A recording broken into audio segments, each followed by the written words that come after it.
నమస్తే. ఇరాన్ అధికారికంగా ముస్తాబా ఖమేనీని కొత్త సుప్రీం లీడర్గా ప్రకటించింది. ఆయన తండ్రి అయతుల్లా అలీ ఖమేనీ ఫిబ్రవరి 28న అమెరికా, ఇజ్రాయెల్ దాడిలో మరణించిన సంగతి తెలిసిందే. ఈ తరుణంలో తీవ్ర తర్జన భర్జన తరువాత మార్చి 8, 9, 2026 ఇరాన్ అసెంబ్లీ ఆఫ్ ఎక్స్పర్ట్స్ ఆయన వారసుడిగా ముజ్దాబానే ఎన్నుకుంది.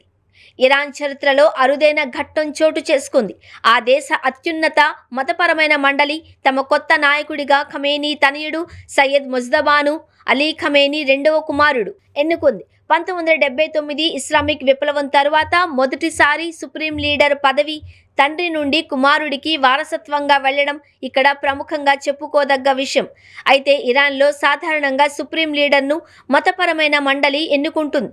కానీ ఈసారి తండ్రి నుండి కుమారుడికి పదవి రావడం హెరిడిటరీ సక్సెషన్ అంటే వంశపారంపర్య వారసత్వంపై విమర్శలు వెల్లువెత్తవచ్చు అని అంతా భావించారు. దీనికి తోడు అమెరికా ప్రెసిడెంట్ డొనాల్డ్ ట్రంప్ ముజ్తబా ఎంపిక అంశంపై తీవ్ర విమర్శలు గుప్పించారు.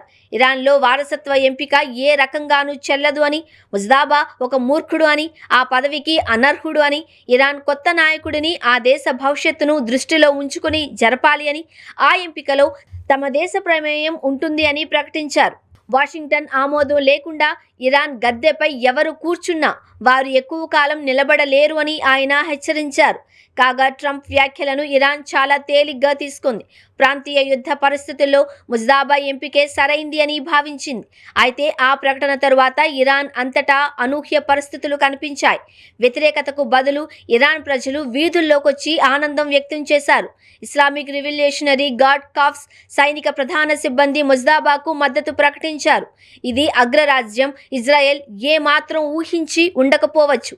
56 ఏళ్ల వయసున్న ముజ్తబా ఖమేనీ గతంలో ఎన్నికైన పదవులు చేపట్టకపోయినా తన తండ్రి కార్యాలయం ద్వారా సైనిక భద్రతా వ్యవస్థలపై ప్రభావం చూపుతూ వచ్చారు. అలాగే హెజ్బొల్లా లాంటి అమెరికా, ఇజ్రాయెల్ వ్యతిరేక గుంపులతోనూ ఆయన సంబంధాలు కలిగి ఉన్నారు. అయితే ముజ్తబా, డొనాల్డ్ ట్రంప్ మధ్య సంబంధం తీవ్ర ప్రతిస్పందనలతో నిండింది. ముజ్తబాపై పలు రాజకీయ అవినీతి విమర్శలు ఉన్నా కరడుగట్టిన ట్రంప్ వ్యతిరేకి అనే ముద్ర కూడా ఉంది. అందుకే ప్రస్తుత పరిస్థితుల్లో ముజ్తబా నియామకమే సరైంది అని భావించి అమెరికాకు ప్రత్యక్ష సవాలు విసిరింది ఇరాన్.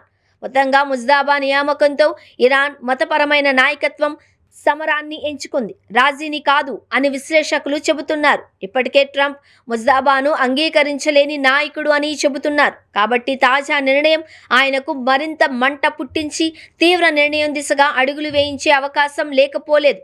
అదే సమయంలో ఉద్రిక్తతలకు ధీటుగానే స్పందించాలి అనే ధోరణిని ముజ్తబా కొనసాగించే అవకాశమే ఎక్కువగా కనిపిస్తోంది. అమెరికా, ఇజ్రాయెల్ దాడుల తరువాత ఇరాన్లో జరిగిన నాయకత్వ మార్పు మధ్య ప్రాచ్యంలో ఉద్రిక్తతలను మరింత పెంచే అవకాశం కనిపిస్తోంది.